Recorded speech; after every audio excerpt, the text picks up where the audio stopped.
Assalamualaikum warahmatullahi wabarakatuh. Nama saya Jessica Adia Damanik, NIM saya 19030422. Di sini saya akan menjelaskan materi tentang hukum bisnis.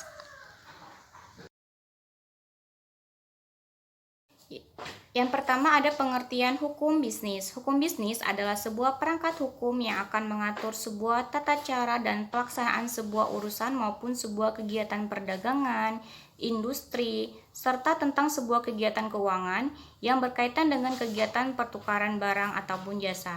Kegiatan produksi ataupun suatu kegiatan penempatan uang yang dilakukan oleh para pengusaha bisnis dengan usaha dan usaha yang lainnya, yang dimana yang telah mempertimbangkan sebuah segala risiko yang kemungkinan akan terjadi. Dengan adanya hukum bisnis, diharapkan pelaku bisnis akan lebih bisa bersikap baik dalam menjalankan sebuah bisnis.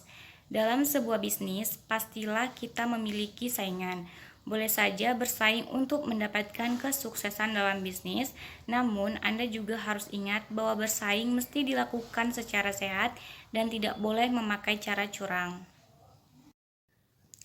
Selain fungsi dari hukum bisnis, kita pun wajib tahu dan paham mengenai tujuan hukum bisnis. Tujuan hukum bisnis yang paling mudah adalah mewujudkan sebuah bisnis yang aman dan juga adil untuk semua pelaku bisnis. Fungsi hukum bisnis.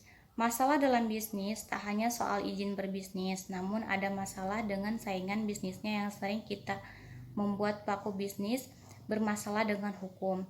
Maka dari itu, mulai dari sekarang, bagi Anda yang mau berbisnis, akan dengan berjalan dengan lancar, tak ada salahnya juga mesti mengetahui lebih detail mengenai hukum dalam berbisnis. Pengertian dari hukum bisnis saja tidak cukup saat kita mau tahu lebih dalam mengenai hukum bisnis. Biasanya sesudah itu banyak tahu mengenai definisi hukum bisnis, kita juga wajib tahu mengenai fungsi dan tujuannya. Fungsi hukum bisnis yang pertama adalah hukum bisnis pun bisa dijadikan sebagai sumber informasi untuk para pelaku bisnis. Dengan cara mempelajari hukum bisnis, maka kita dapat mengetahui banyak sedikitnya seluk-beluk mengenai berbisnis yang baik ataupun juga menguntungkan. Fungsi hukum bisnis yang kedua adalah seorang pelaku bisnis bisa tahu tentang hak dan kewajibannya saat mendirikan sebuah usaha. Hak berbisnis salah satunya, mungkin dapat menawarkan sebuah produk ataupun sebagai produk bisnis andalannya. Yang terpenting adalah produk bisnisnya tidak akan menyimpang dari aturan perundang-undangan serta tidak merugikan orang lain. Sumber hukum bisnis ada hukum perdata KUH Perdata. Hukum perdata misalnya hukum perjanjian kontrak hak kebendaan sebagai sumber di mana terjadinya bisnis. Kemudian ada hukum dagang KUH Dagang. Hukum dagang contohnya kewajiban membukukan perusahaan persekutuan misalnya firma atau CV, asuransi, pengangkutan, surat berharga, perdagangan perantara, dan keuangan maupun distributor dan sebagainya. Kemudian ada hukum publik atau hukum pidana ekonomi KUHP Pidana.